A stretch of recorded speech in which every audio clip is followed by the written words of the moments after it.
بسم اللہ الرحمن الرحیم نحمدہ و نصلی علی رسولہ الکریم اما بعد فاعوذ باللہ من الشیطان الرجیم بسم اللہ الرحمن الرحیم۔ آج سوشل میڈیا کے اوپر جو خبر چل رہی ہے ڈاکٹر ذاکر نائک کے بارے میں کہ ان کی بارے میں جھوٹی خبر پھیلائی گئی ہے کہ وہ وفات پا چکے ہیں۔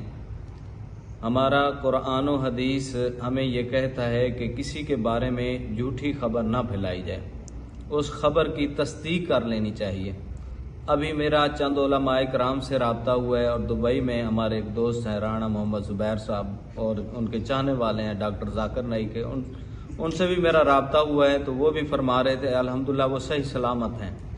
اور ایک دوست سے رابطہ ہوا تو انہوں نے تو تصویر کھینچ کے بھیجی کہ ابھی وہ کھانا کھا رہے ہیں، لیکن سوشل میڈیا والے تو ان کی وفات کی خبر جو ہے پھیلا کے بیٹھے ہوئے ہیں۔ اس لیے ان چیزوں سے گریز کرنی چاہیے، وہ بڑی شخصیت ہیں اور بڑے لوگ ان کو فالو کرنے والے ہیں، ایسی جھوٹی خبریں مت پھیلانی چاہیے۔